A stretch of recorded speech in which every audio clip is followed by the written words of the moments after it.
In Pakistan, students learn similar to how the British learn. This is because after the English left from ruling over Pakistan, the Pakistani government adopted the system. In school, children are taught many different types of subjects. These subjects include math, science, and literature. In addition, children learn classes in Urdu, their native language, English, and religious Islamic studies. At 5 years of age, students begin primary school and leave at 10 years old. Primary education is free, and around 20 million people attend the basic education system. From 10 to 13 years old, students attend middle school. The number of students attending middle school is around 4,500,000. Next, students can go to technical secondary schooling, similar to our high schools, and then later attend a higher secondary school for 2 more years.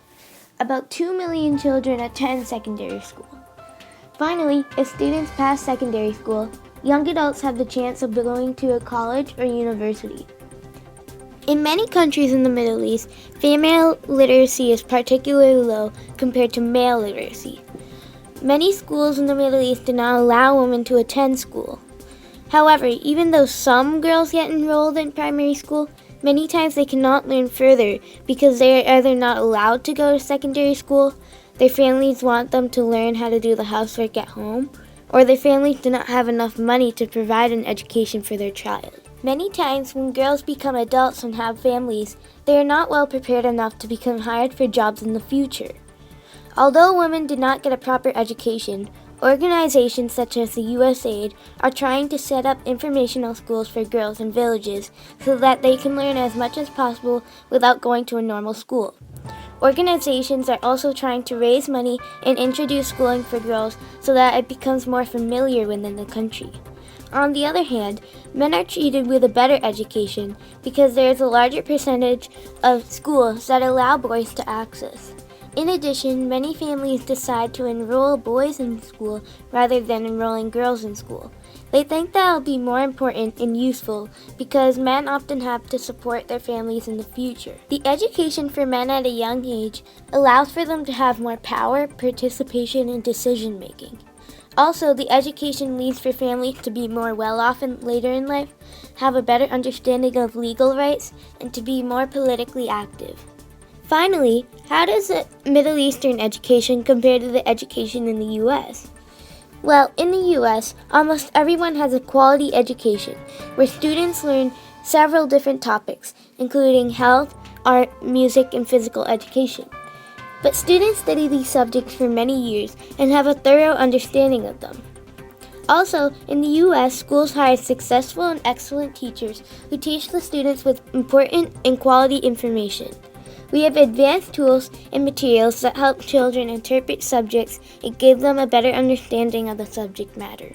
In 2008, the Arab government spent more than 5% on their gross national product on education. Although the Middle East is trying to advance education, the system still suffers greatly due to 4 major problems. 1 is the quality of the education, 2 is the irrelevancy of the topics and students are learning, 3 is the inequality of women in the Middle East, and 4 is the lack of utilities, resources, and materials in schools. Several children have a poor quality education because schools are trying to teach skills such as reading and arithmetic, but teachers and educators are not very accomplished themselves. Many teachers do not know enough or are not skilled enough to exceed the education standards.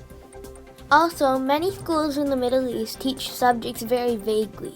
Many students are only doing a few years of schooling and are not learning enough skills in those few years to apply for jobs later in life.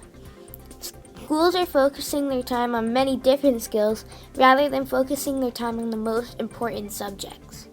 However, inequality in the Middle East plays the largest factor in the education systems. Many girls are not applying for schools and are not getting a proper education. This is a major issue because girls make up a lot of the population. This gender issue causes many different problems for families in the future.